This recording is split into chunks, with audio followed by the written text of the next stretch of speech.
Welcome to another Telltale Books video. I'm Greg, I'm Emily.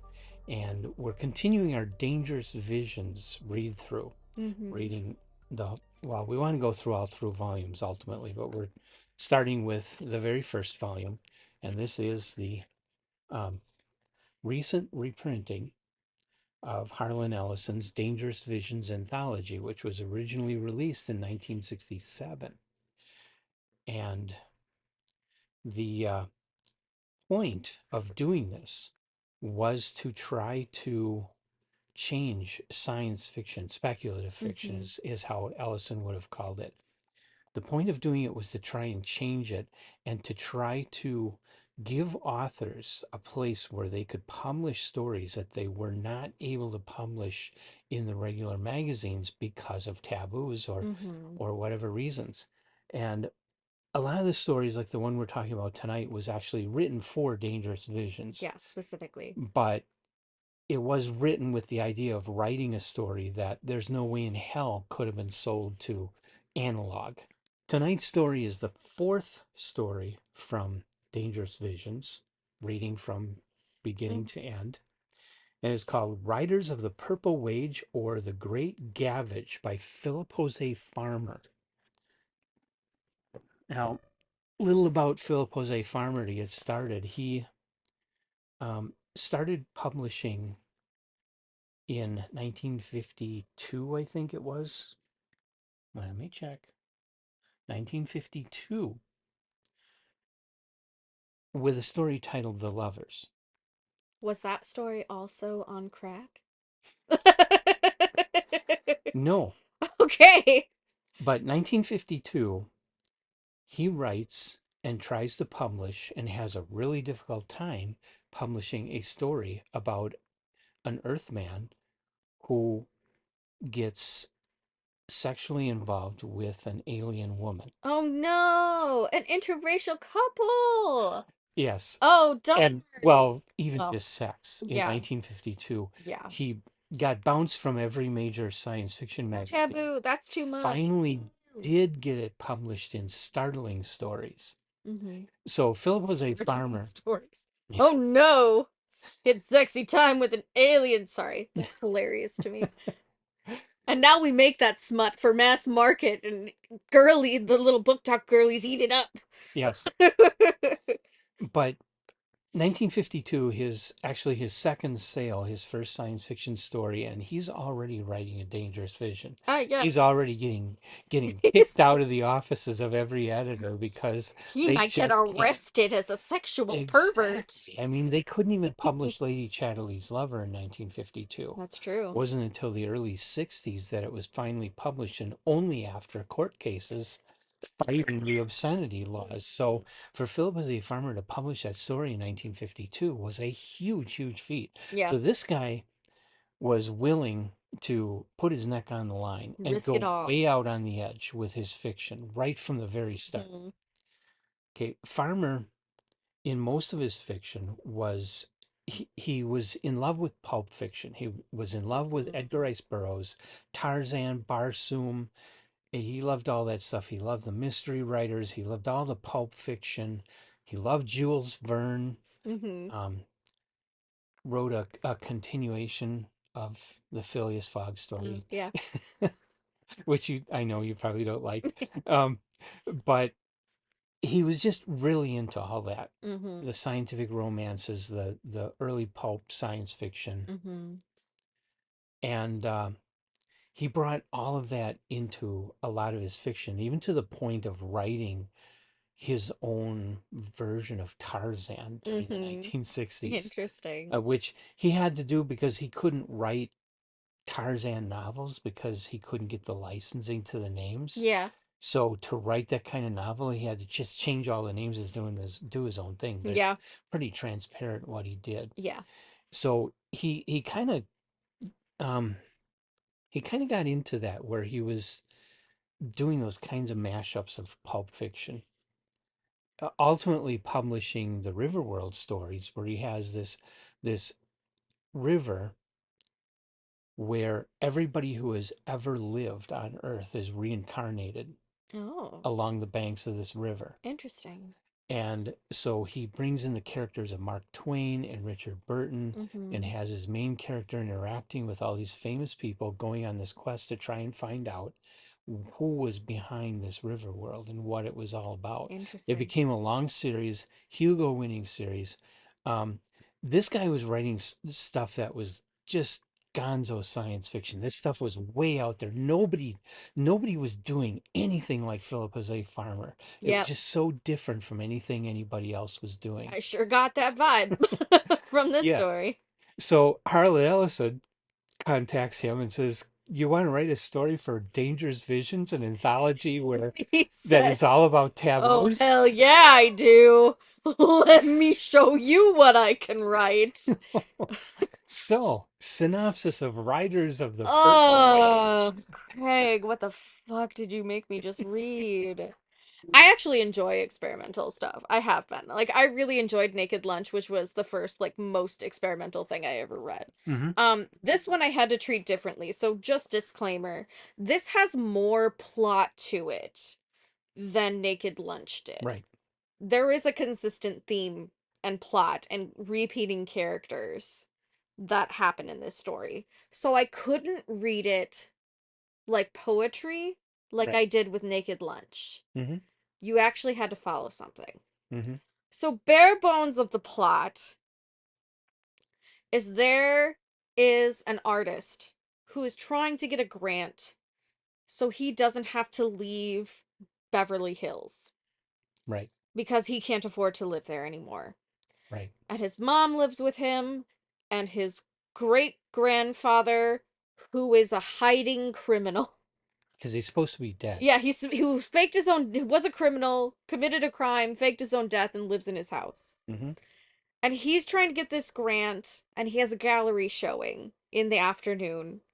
And it's basically his journey of finishing up the painting and progressing throughout his day to this event. Yeah. Ultimately, the whole thing is very stream of thought and on crack. It's also very funny. Hmm. There's a lot of literary allusion. A lot of that Pulp Fiction stuff is brought into it, making fun of philosophy, making fun of physics, making fun of a lot of political stuff, making a lot of taboo statements. There is no taboo subject, that is not addressed in this story. You've got abortion. You've got sex, drugs, rock and roll.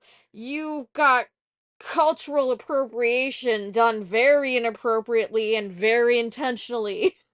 You've got womanizing. You've got Incest. incest, homosexuality, you've got polyamory, you've got every taboo subject that you can think of. It's pretty much in here.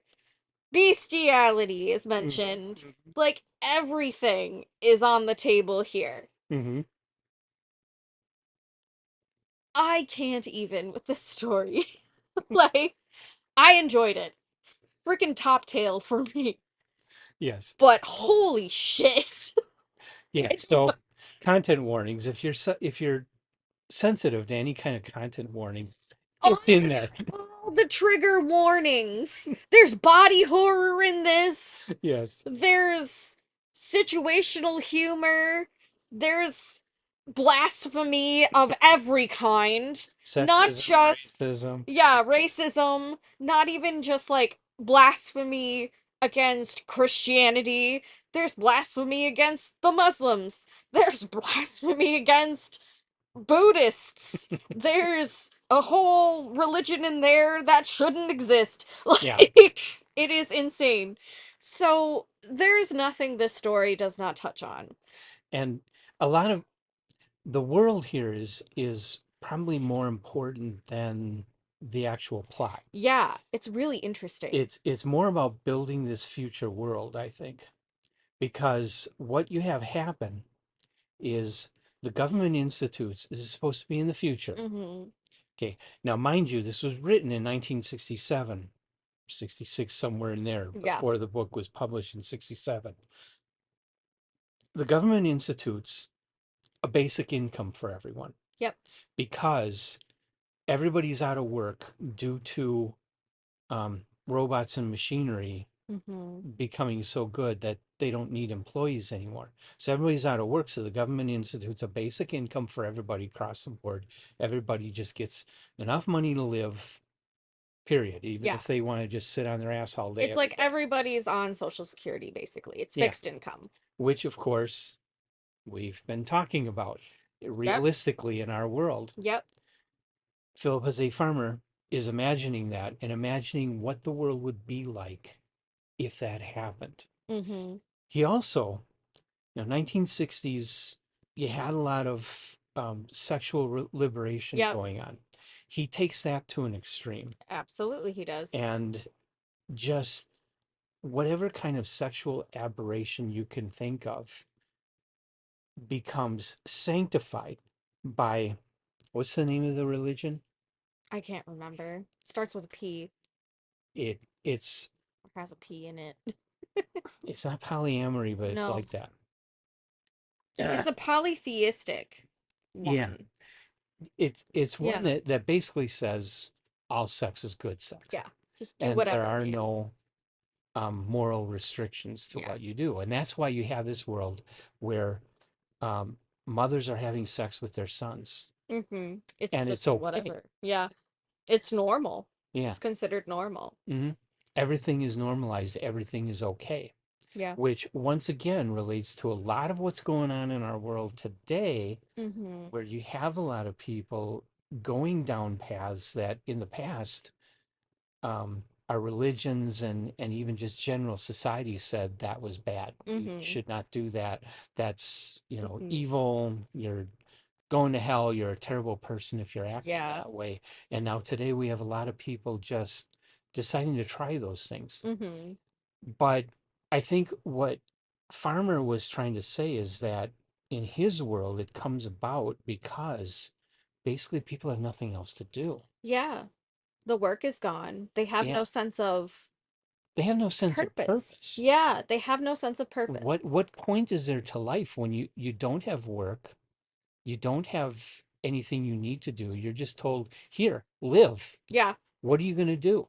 How are you going to live? The Mm-hmm. vast majority of people can't come up with something so can't come up with a brilliant new invention or do great art or Mm-hmm. anything, write a brilliant symphony. Vast majority of people have no capacity to work at that level. Yeah. So what they're doing is, if they try to do art, it's crap. Now, the Mm-hmm. protagonist of the story happens to be considered to be a genius artist Yes. because he comes up with a technique that nobody else thought of. Yeah. And his friends are also considered geniuses in their own crafts as well. Yeah. Like one of my favorite repeating characters is called his last name's Runic. He's a poet. Mhm. And he often just spews these monologue epic poems that often elicit riots. And the police are all The ready police are because ready. oh, Like anywhere there's he going to be a goes, there's riot. like a A riot. like a entourage of police hmm trying to protect him and the public from each other. Because he just has these brilliant poems that just move people so much that they start rioting to feel like they have a sense of purpose because they have such big feelings about how his poetry makes them feel. hmm It's so interesting. And one part that um, really hit me was the cities have all these different levels, Yeah, it's like a layered, like a and skyscraper there's this one city that as they're going through on this like lift thing. tunnel lift Hmm. train something going fast, they're going through in a see-through tube sort of thing, Hmm. and the cities are all glass, and there's this one city in particular that is where they put um all of the mentally disabled people. Mentally and physically disabled Yeah, people. they put them all there, and he describes how those people, put their faces up against the glass to And are like watch licking the it, like, trains flying past. hmm. Yeah.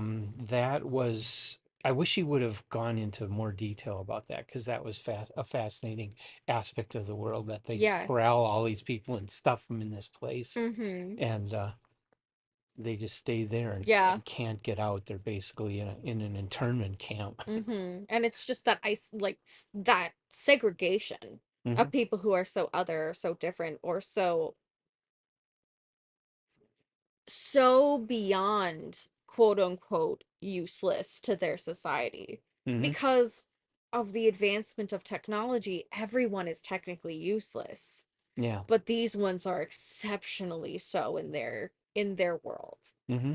And that is fascinating and horrifying at the same time. Yeah. Like there's nothing left to be learned from that type of person because they are disabled in some manner. Hmm. Yeah, that impacted me a lot too. The other thing that impacted me a lot is that because the main character and his friends were all geniuses, they kind of were treated well, they were treated very celebrity, even though they didn't make any more do more money than anybody else. Hmm. They were treated like these genius celebrities to the point where every single one of them is so unlikable Yeah. because they're arrogant and they are entitled. Hmm.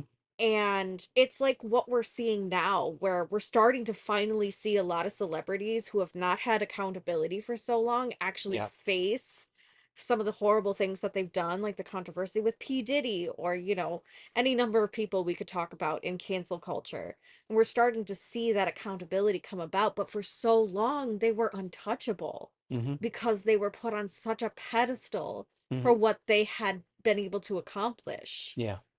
that they became so entitled Hmm. that they started treating everyone like crap Yeah. and dehumanizing others and are so out of touch with reality. And that's kind of what this story starts speaking to a lot because our main character is just as unlikable as anybody else Yeah. in the story. And Yeah. it's because they're entitled because of the celebrity status that they've been put in. Hmm. And it's just so interesting. That impacted me a lot too. Yeah. Yeah. He treats women like crap, but this one woman that they show that he had treated like crap, she is not a likable person No, either. no, there's nothing likable about any of them, and they're all celebrities. Yeah, except great grandpa. Yeah, Now, great grandpa is interesting. He owned a corporation back before the Purple Wage was started. And when all the people went out of work, the government went in and took over all the corporations mm-hmm, and forced all the CEOs and owners to turn all that wealth over to the government. mm-hmm. Well, he got around this by giving the whole corporation to the union and setting himself up as the union steward. Oh, yes. Yep. So it was the people owned it. Yeah. Yeah. And so he was able to keep all his money, Mm-hmm. but that was illegal. So for like 50 years, the IRB is what they're called in Mm-hmm. this story, the IRS of the future. Yeah. They're pursuing him. Mm-hmm.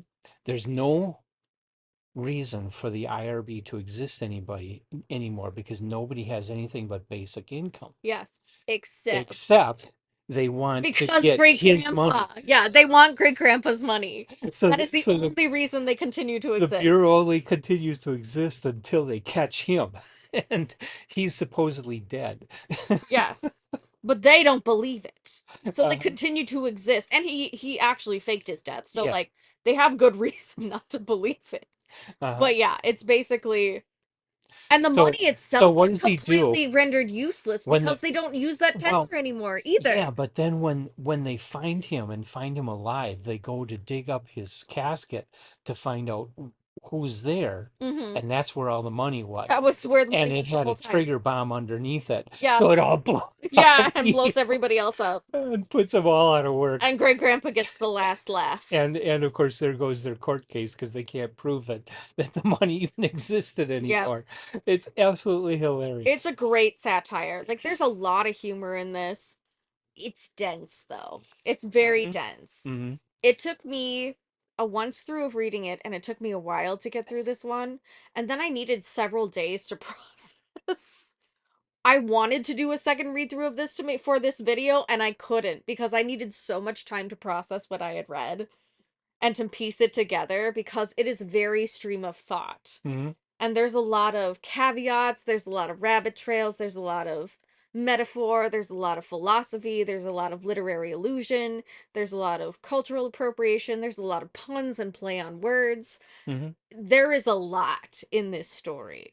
And he was mostly inspired by Portrait of the Artist of as a Young Man by James Joyce, which I have to admit I've never read, I haven't read it either. but I did some Googling and looked it up, and yeah, the stream of consciousness writing is something that Joyce did. Mm-hmm. And um the what I think is at least one of the basic ideas behind the whole story.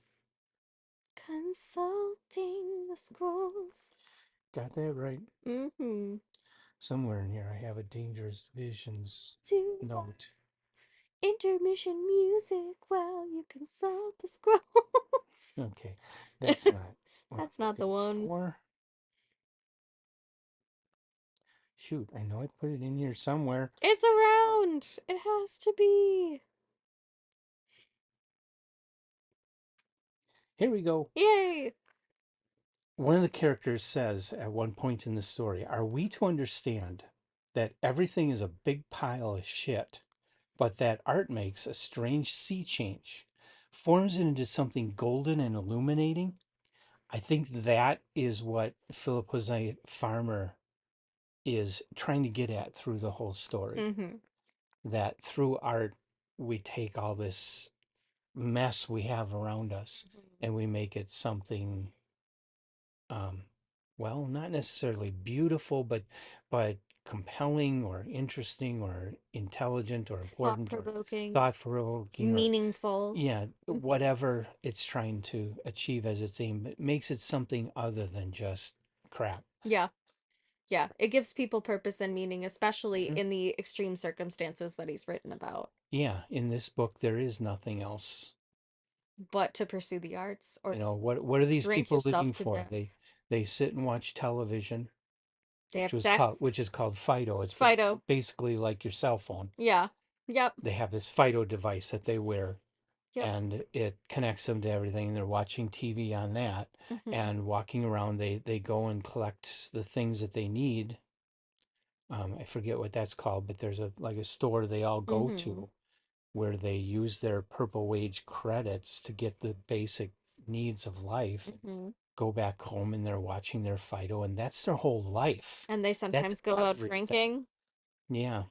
or they And pursue the and arts. so they fulfill their life by just pursuing every imaginable sexual deviancy they can Mhm. come up with.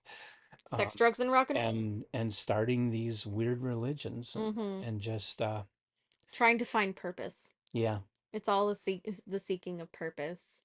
purpose in a world where they're no longer needed for anything. Yeah. And I think that's a very important story right now because we are at that point where we have technology that is displacing people in certain Mm-hmm. People in jobs. jobs. We are talking about a basic minimum income for everybody. Mm-hmm. And we do have um, a lot of changes, a lot more acceptance of various sexual lifestyles than what we've had in the Mm-hmm. past. And so it looks very much like Philip Jose Farmer's world is developing right now Mm-hmm. in the real world. Mm-hmm. Like we're going down this path, Yes. and 80 years from now, Riders of the Purple Wage is how everybody's going to be living Mm-hmm. their lives, and it's going to be the real world, and that's scary. Mm-hmm.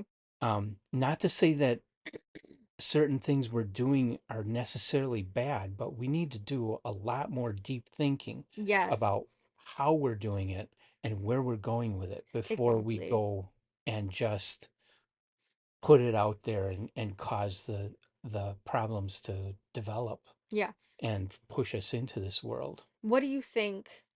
Big question. So maybe not an answer for this, but what do you think are some things that could be done to prevent it from getting as dystopian as this story? we've already said it. People have to have purpose. Mm-hmm.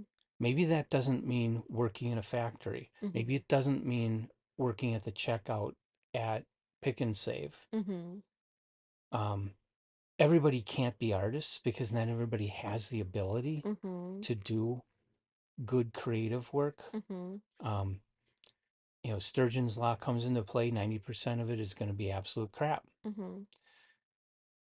So we can't have and I feel that's what people want right now is everybody wants to try to become an artist. Everybody's using their digital tools and trying to create, and I'm looking at a lot of it and just going, man, open up your art history books and take a look at Leonardo, take a look at Yeah. Raphael, take a look at Mm-hmm. Rubens, and really look at what they did. The stuff you're doing isn't even 5% of Yeah. what those It's people did. crap. It's crap in Yeah. comparison, Yeah, literally.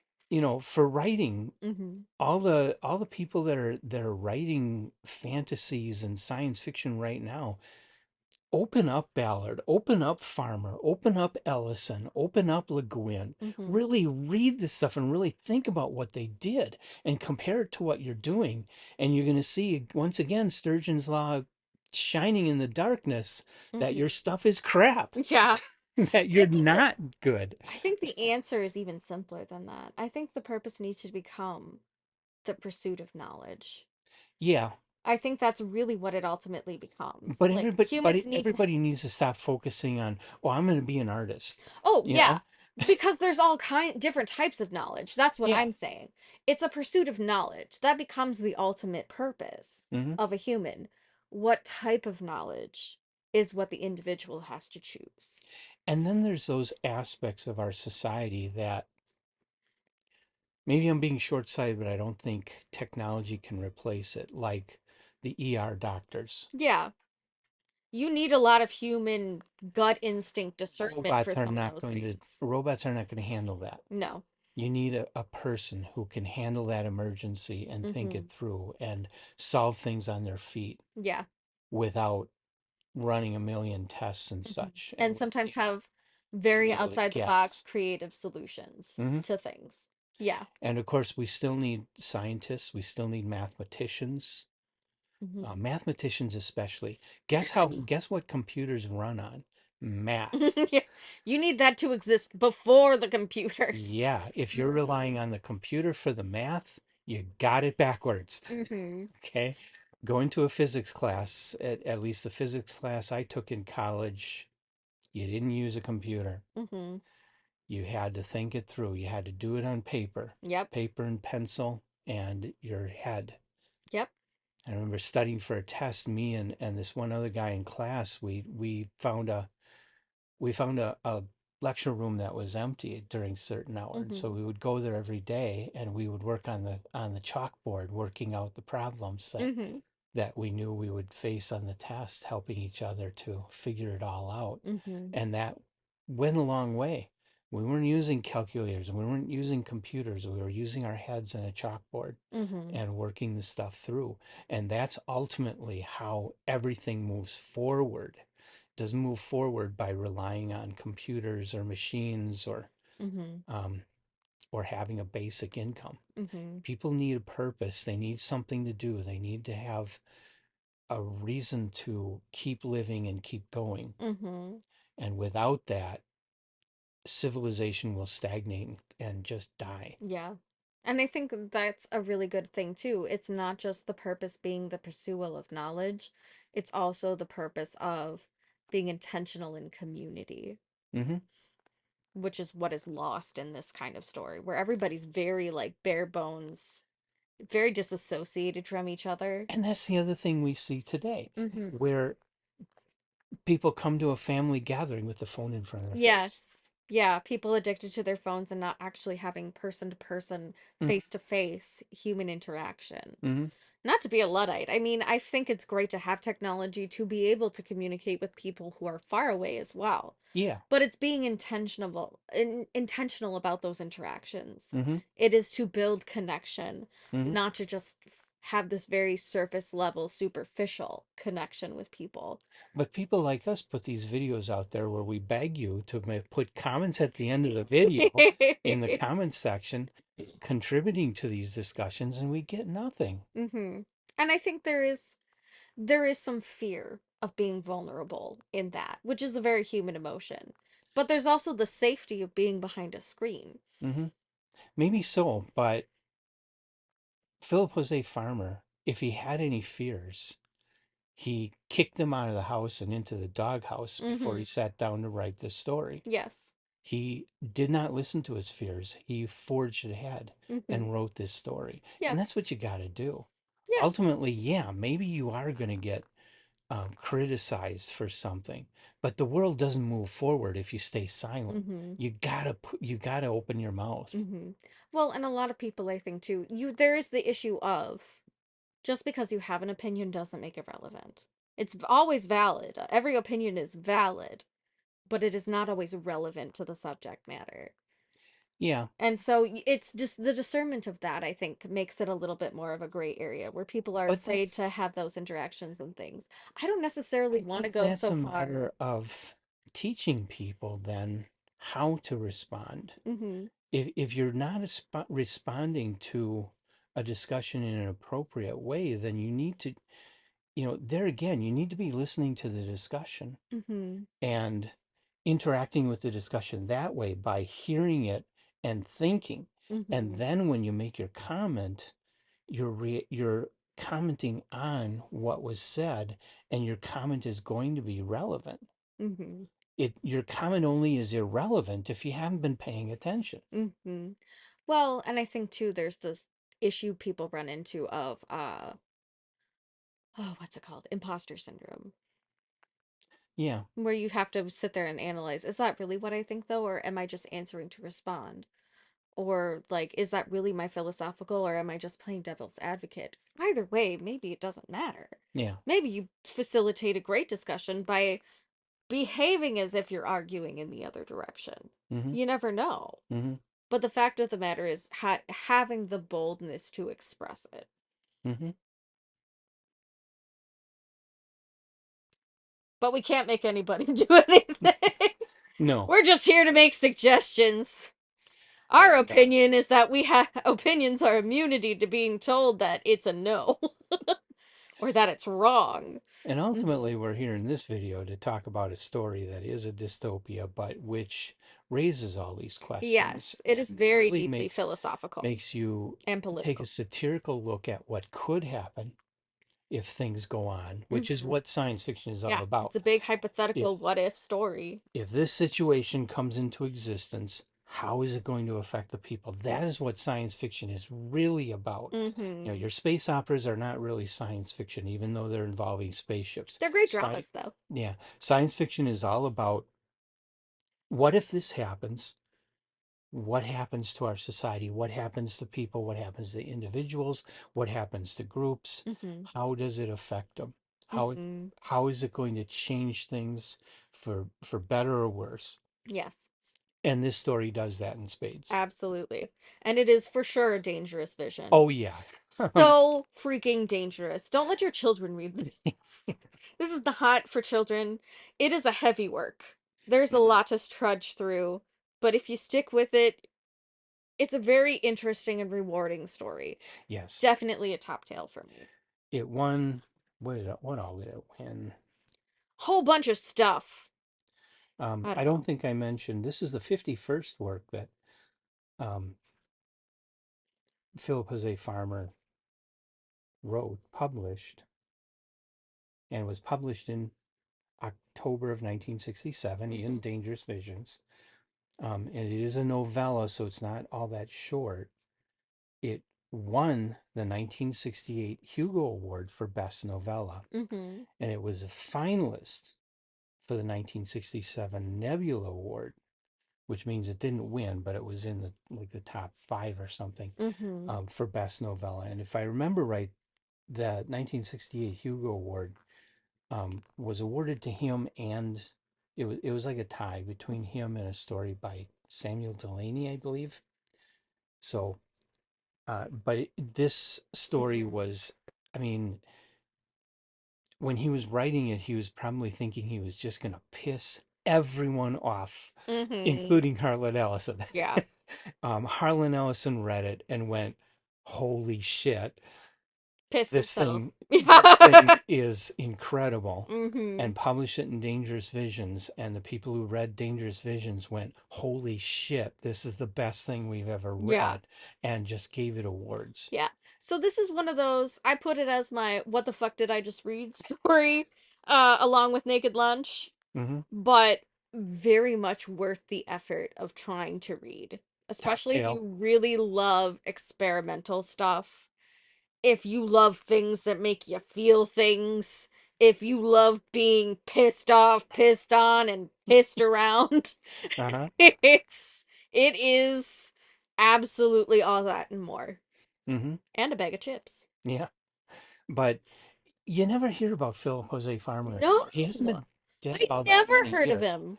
No, I had he's never heard not of him being until this talked about story. anymore. He is not being talked about anymore. And he wrote this story, which is incredible. He wrote, like I say, he wrote The Lovers, which was an incredible start. That one too was just an instant classic. Mm-hmm. He wrote some other standalone novels that have really been singled out as um, very, very different. They were kind of pornographic, Mm-hmm. and they were Not more they surprised were after. more I fans. feel like if Well, I've read this and could make it through, I can read anything by him. Anything at all. he did write some adventure novels, but he wrote the whole Riverworld Mm-hmm. series, which won Hugo's and Nebulas, Yeah. and I mean, that was so talked about Mm-hmm. in the late 1970s, early 1980s. That was bigger than Dune. Yeah. All right, Riverworld was bigger than Dune in science fiction in that time period. He wrote another series called World of Tears, which is Mm-hmm. I've never read it, but I'm hearing it's really a cool fantasy world. Mm-hmm. Um, these things need to be read today because they are great and they're very different from everything else anybody else is publishing. They were very different from anything anybody was publishing back Yeah. in the 60s and 70s. Mm-hmm. Philip Halsey Farmer is way ahead of his time. He's way ahead of us today. He is just an incredible writer within the speculative fiction field. Nobody else compares to him Yeah. except maybe Ballard, but Mm-hmm. um, the story he wrote after Riders of the Purple Wage was published in his own collection, the book of Philip Jose Farmer. It's titled "The Sexual Implications of the Charge of the Light Brigade." This is who you're dealing with. Yeah. Sounds great. I Yeah. can't wait for. And yet he was always a genre writer. He was Mm-hmm. always science fiction fantasy writer. He didn't Yeah. didn't try to break out into the um, general Drama or yeah. literary category like Ballard did. Mm-hmm. He always accepted, the origins of his inspiration Yep. in the pulp He didn't need to magazines be and more. ran with it. Mm-hmm. He never needed to be more. Hmm. And that's what I like So about him. he's somebody that needs to be brought back. Yeah. Everybody needs to start finding his books and reading them and reprinting them, bringing them back Mm-hmm. because this stuff is amazing. Yeah. This impressed the shit out of me. It was so much. Hmm. It was so much. But it was so much. It was just So, great. yeah, it was fantastic. I really enjoyed this one. So our next Dangerous Vision that we'll be doing in about a month, number 5 in this book, is an interesting author, Miriam Allen DeFord. Okay, a woman author. She started publishing in the 1920s. She kept publishing sporadically until 1978. She did submit the Mali system to Dangerous Visions and got it accepted. That'll be our next Dangerous Vision. We hope you'll come back and join us for that. Mhm. But if you have read Riders of the Purple Wage and have other thoughts that you would like to If you contribute, want to trauma bond with me a little bit, because that was a lot. I loved it. Oh, so much. yeah, Please trauma bond with me in the comments. yeah, leave your comments in the comments section because, like I say, this is about engaging. We don't want to be just Yeah. people. doom scrolling past us. We want people to actually think about this stuff and engage and be Yes. part of community with us. Yes. And so leave your comments about Riders of the Purple Wage or Philip Was a Farmer, and like and subscribe to our channel. Like the video, subscribe to our channel. Come on back and see more Philip Is a Farmer, more Mhm. Dangerous Visions, more of everything else we do. Oh, so much. And if you haven't read Philip Is a Farmer, get out there and find one of his books and read it. Yes, please do. Highly recommend for age appropriate audiences. And for that purpose, I did already start a project of Philip Was a Farmer of everything in order of publication that I can get my hands on. Mm-hmm. I did read this little non-science fiction story that he published in the 1940s. Well written, but Eh. not much there. So number 2 is The Lovers. Okay. Sounds And good. I have a PDF that I can share with you. All right, Read it. perfect. I That's can't where I'll wait to be read it. reading it too. So That sounds super we're interesting. gonna read that and talk to you about the first science fiction sex story in history by Philip Was a Farmer. Xenophiles. All right. Okay. Well, thank you so much, guys. Like and subscribe, and we will see you next time. Bye. Bye.